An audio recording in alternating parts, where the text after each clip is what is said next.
never imagined that cleaning would turn my world upside down, but that's exactly what happened when I stumbled across the letter. My name is Mera, and until last Tuesday, I was just a 17-year-old navigating senior year, carefully avoiding any drama with my mother and stepfather. Derek's study was supposed to be off-limits, but Mom's lecture that morning had left me with little choice. "If you want help with college tuition, you'd better start pulling your weight," she'd snapped, her tone as sharp as her perfectly polished nails. So there I was, dusting the mahogany desk in Derek's sacred study, when something slipped from between two books. It was an envelope, thick and official-looking, with the name of a law firm printed at the top. I should have ignored it, but something about the way Derek had been watching me lately, almost as if he were daring me to step out of line, made me pause. Then I saw my father's name printed on the page, and curiosity overpowered caution. My hands trembled as I unfolded the letter. Certain phrases leapt out at me. Trust fund, significant inheritance, monthly payments. The letter revealed that I had been entitled to a monthly stipend since turning 16, money left by my father, specifically for my future. But I hadn't seen a single dollar. "What are you doing in here?" My mother's voice sliced through the silence, making me jump. I spun around to see her standing in the doorway, her perfectly composed expression faltering for a split second as her eyes landed on the letter in my hands. That moment of fear in her gaze told me everything I needed to know. "Mom, what is this?" I demanded, holding up the letter. "Did Dad leave me money?" Her lips tightened as she strode across the room, snatching the letter from my grasp. "You shouldn't be snooping around in other people's things," she snapped. "Other people's things? This is my inheritance. It has my name on it." Her laugh was sharp and cold. "Oh, honey, you're too young to understand how these things work. Your father left us in a terrible financial situation. I've had to use that money to make sure we survive, to give you a good life." "Us," I said, my voice rising. "The letter says it's for me, my education, my future." Her expression hardened.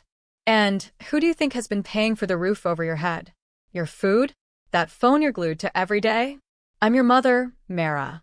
It's my responsibility to decide what's best for this family, and that includes how your father's money is spent."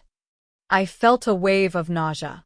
All those times Mom had told me we couldn't afford art classes or extra tutoring, all while she spent the money my father had left for me. "Does Grandma Evelyn know about this?" I asked, desperate for some accountability. For a fleeting moment, Mom's expression faltered. Then her eyes narrowed. "Leave your grandmother out of this. And if you know what's good for you, you'll forget about that letter." She started toward the door, then turned back. "Oh, and Mera, you're grounded for snooping in Derek's study." I stood there, numb, as she walked away, clutching the letter. In that moment, I knew things would never go back to how they were. Being grounded meant I couldn't visit Grandma Evelyn. But Mom had overlooked one thing, my weekly tutoring sessions. 3 days later, I found myself sitting in Grandma's warm kitchen. The scent of cinnamon and vanilla, usually comforting, did little to calm my nerves as I told her everything about the letter. My tea sat untouched on the table as I waited for her reaction. Grandma Evelyn sat quietly, twisting her wedding ring, an old nervous habit of hers. When I finished, she let out a long sigh, her gaze fixed on the table. "You knew, didn't you?" I asked, my voice trembling. She looked up at me, guilt clouding her eyes. "Your mother made me promise not to tell you. She said knowing about the money would only hurt you, especially since there wasn't any left. But it wasn't hers to spend." My voice cracked with frustration. "Dad left that money for me for college." "I know, sweetheart," she said softly, reaching across the table to squeeze my hand. "That's why I've been setting aside what I can for you ever since your mother started dipping into your inheritance. It's not much, but—" "Wait," I interrupted, my stomach twisting. "How long has this been going on?" Grandma hesitated, then stood and walked to a cabinet I'd never noticed or used before. She opened it carefully and pulled out a small stack of envelopes. "Since before Derek," she admitted, placing the envelopes on the table. "And there's something else you should know. Your father's parents, Walter and Helen, they've been trying to contact you for years. My heart skipped a beat. What? Mom told me they didn't want anything to do with us after Dad died. Grandma returned with a small wooden box and placed it gently in front of me. When I opened it, I found a treasure trove of letters, cards, and photographs. Each one carried the weight of years of silence and hidden truths. They write to you every birthday and Christmas, Grandma said quietly. Your mother, she intercepted them. I kept what I could. I stared at the contents, a mixture of sadness and anger boiling inside me. Why are you telling me this now? I asked, picking up an unopened letter from just last year.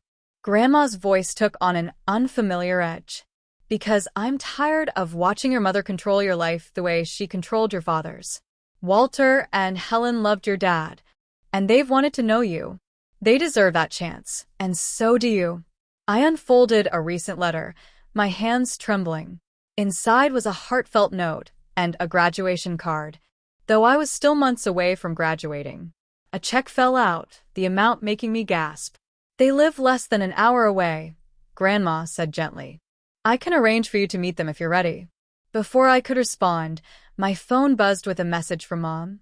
Where are you? Tutoring ended 20 minutes ago. Grandma noticed my expression and quickly started gathering the letters. Go, she said firmly. Take these with you, but hide them well. And Mera? She grabbed my arm as I stood. Whatever you decide, I'll support you this time. I should have supported you sooner. I hugged her tightly, feeling a mix of gratitude and determination. The weight of the letters in my backpack wasn't a burden. It was a lifeline. Mom and Derek had no idea what was coming. For the first time since finding that letter in the study, I felt a glimmer of hope. Meeting my father's parents was surreal. Grandma had arranged for us to meet at a quiet cafe in a neighboring town, far enough that there was no chance of running into Mom or Derek. I hesitated at the entrance, scanning the room until my eyes landed on a couple seated by the window.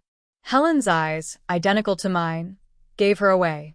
Mera, she said softly, standing so quickly she nearly knocked over her tea. Walter reached out to steady her, his hands trembling slightly. They both looked older than they did in the photographs, but their warm smiles were unmistakable.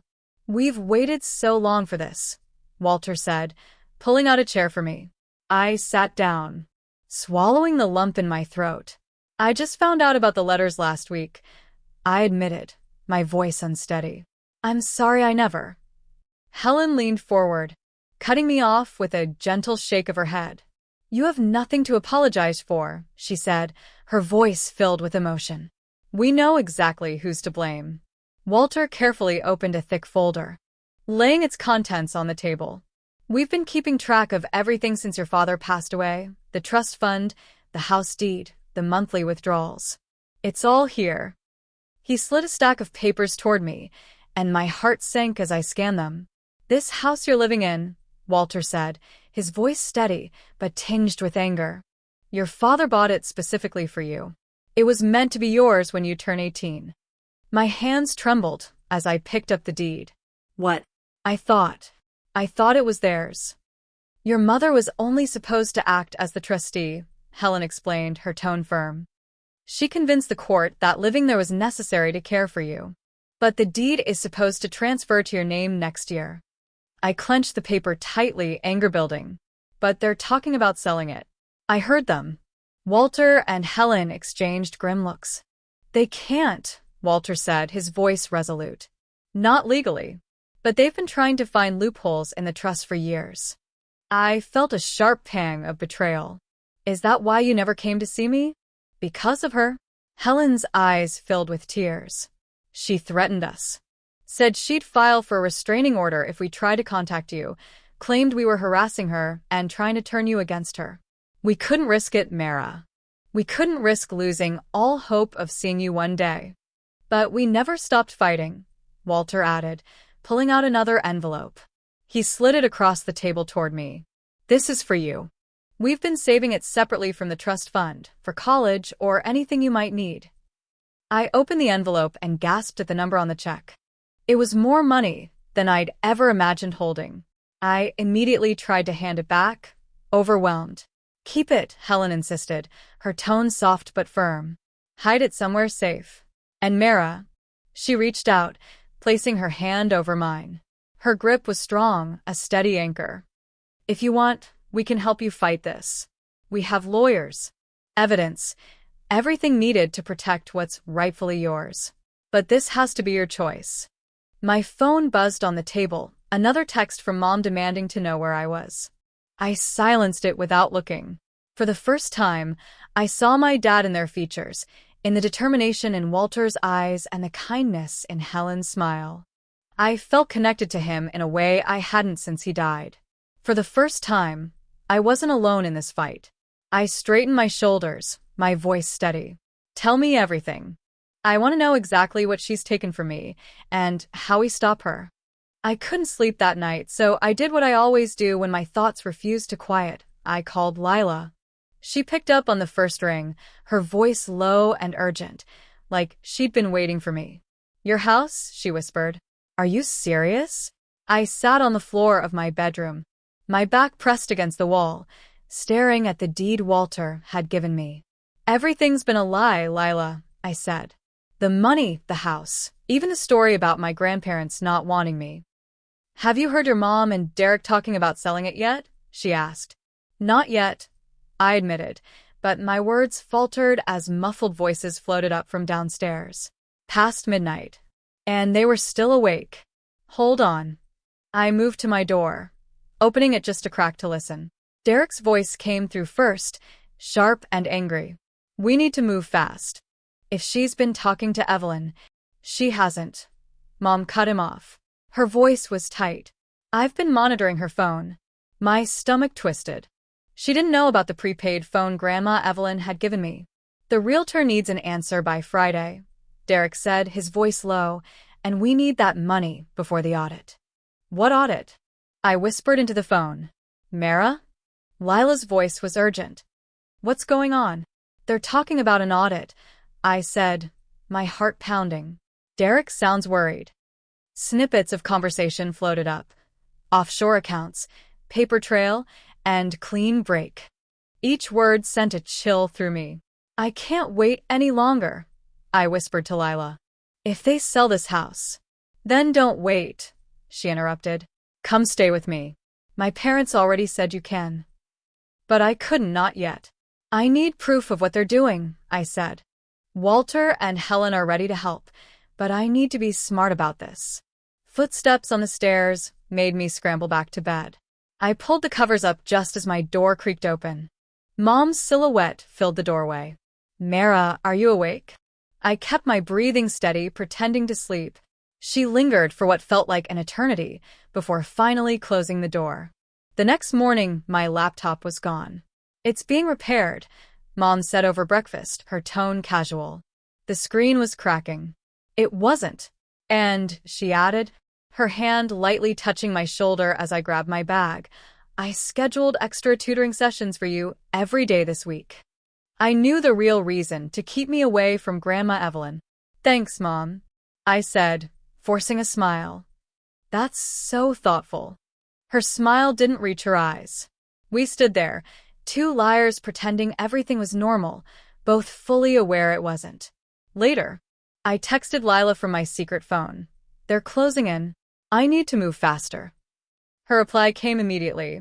Whatever you need, I'm with you.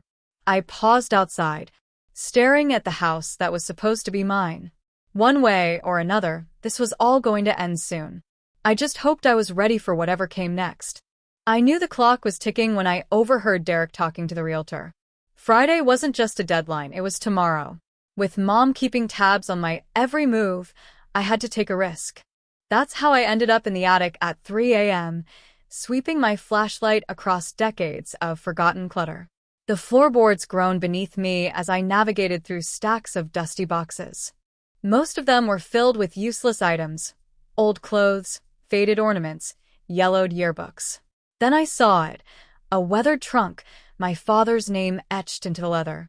The lock was ancient, but the key Walter had given me fit perfectly. Inside, under layers of papers and photographs, was a leather-bound journal. My hands trembled as I flipped it open, skimming through my father's words. A sound from downstairs froze me. Footsteps heading toward the attic stairs. I snapped photos of as many journal pages as I could, my pulse roaring in my ears like a drumbeat. The steps creaked louder, closer. Shutting the trunk, I locked it and ducked behind a stack of boxes just as the attic door creaked open. "I swear I heard something," Derek muttered. "It's the house settling," Mom said sharply.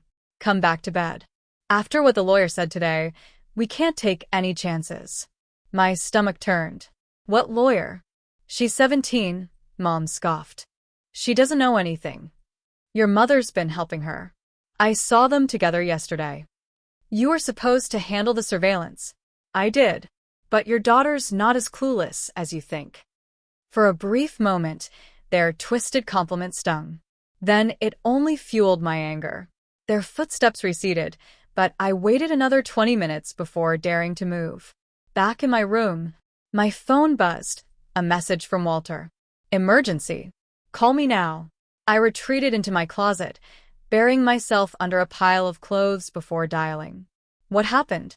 I whispered. "Derek just filed papers to sell the house," Walter said. His tone was grim. "The sale is set for Monday morning." "But they can't do that," I hissed. "They found a loophole," Walter explained. "Jocelyn's lawyer is claiming that because you're a minor, she can act on your behalf to sell the property. If the sale goes through, the money will vanish into accounts we can't trace." My chest tightened. They were one step ahead, again. If I didn't act now, everything my father had left for me would be gone forever. I thought about the journal photos I'd just taken, wondering if they held any vital evidence. "What can we do?" I asked, desperation creeping into my voice. "We can try filing an injunction," Walter replied, his tone steady. "I might already have something better," I said. "They're meeting with their lawyer tomorrow.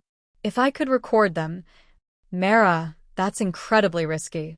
If they catch you, they're stealing everything my dad left for me." My voice dropped to a whisper. "I have to try."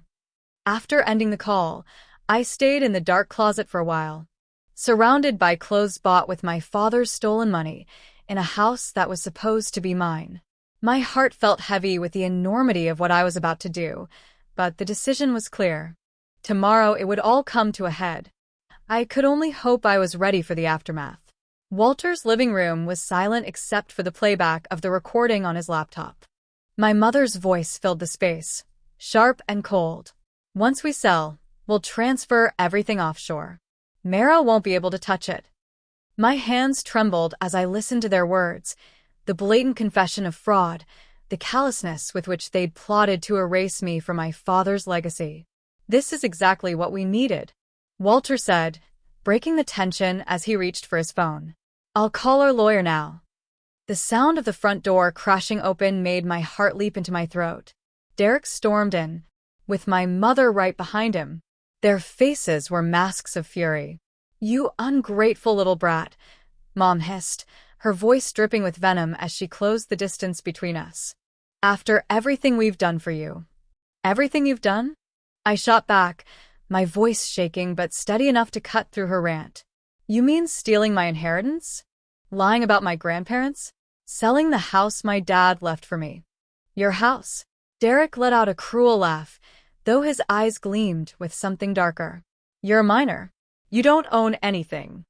"She has this," Walter interjected, holding up his phone with the recording. "And by tomorrow, the courts will have it too." Mom's face drained of color. "Give me that phone," she demanded, her voice shrill and desperate. "It's over, Jocelyn," Walter said, his tone calm but resolute. "You've lost." What happened next unfolded in a blur, each moment more shocking than the last. Derek lunged for the phone, and Walter stepped in to block him. There was a loud crash, followed by a cry of pain. Walter collapsed onto the floor, clutching his chest. "Grandpa!" I screamed, rushing to his side as Helen fumbled to dial 911, her hands shaking. Walter struggled to speak, gasping. The recording, but it was too late. Derek snatched the phone and held it up triumphantly. "Looking for this?" He sneered, dropping it into a glass of water with a deliberate flick of his wrist. Oops. My chest tightened, but I forced myself to stay calm. It doesn't matter, I said, hoping my voice sounded steadier than I felt. I already sent copies. Before I could react, my mother's hand struck me across the face. Her ring left a sharp sting on my cheek. You little liar. She spat, her voice venomous. You're just like your father, always ruining everything. Ma'am, step away from her.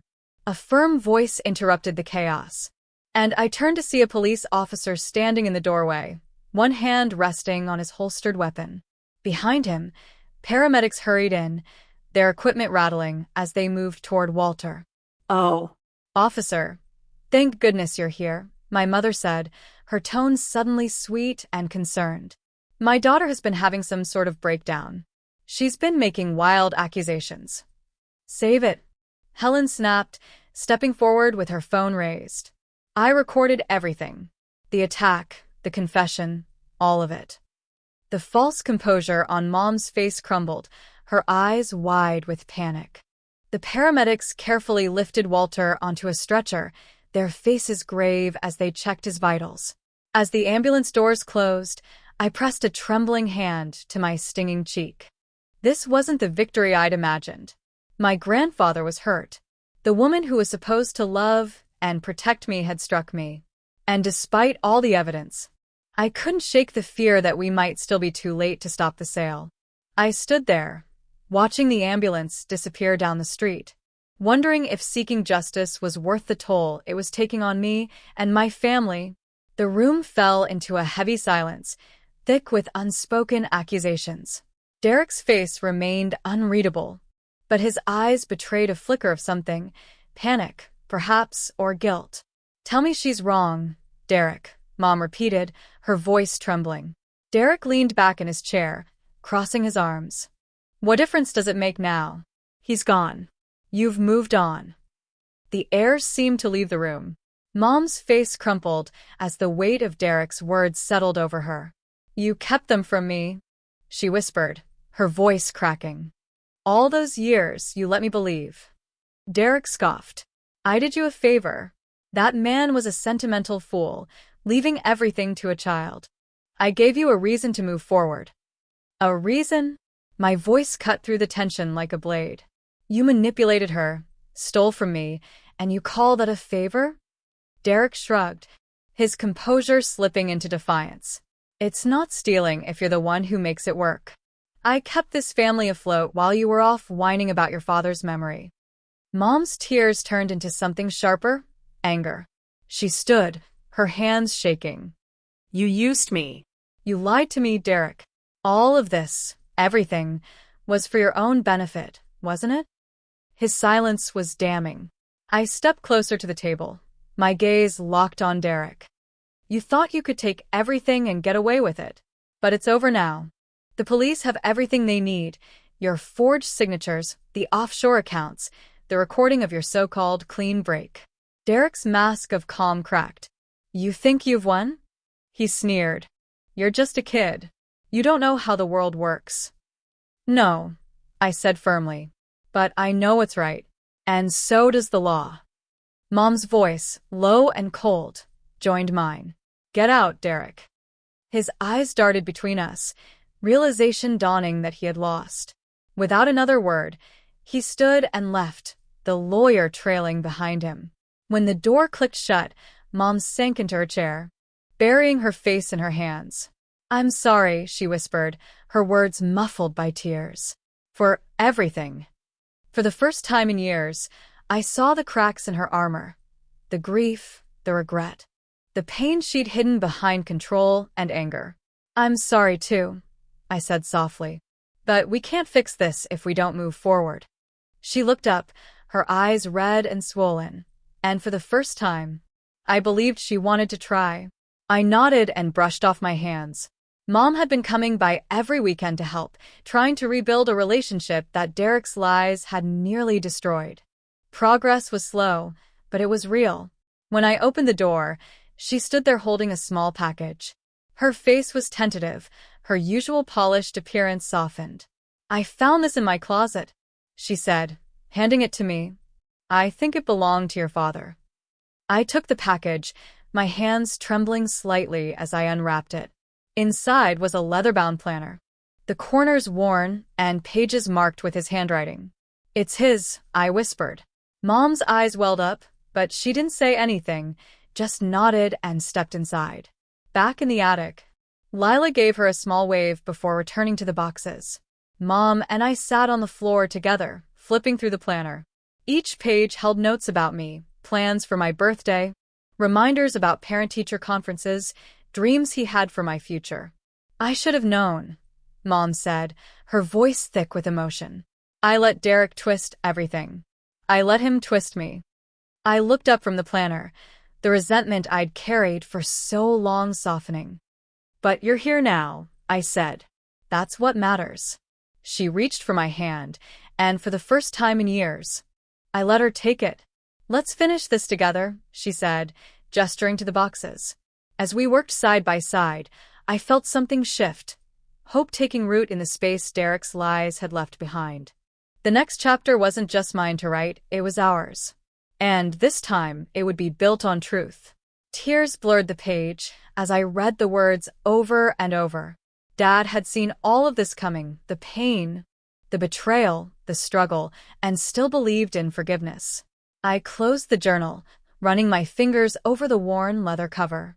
For so long, I had carried anger like armor, shielding myself from the hurt. But maybe Dad was right. Maybe it was time to let go. The next week flew by in a whirlwind of graduation rehearsals and family preparations.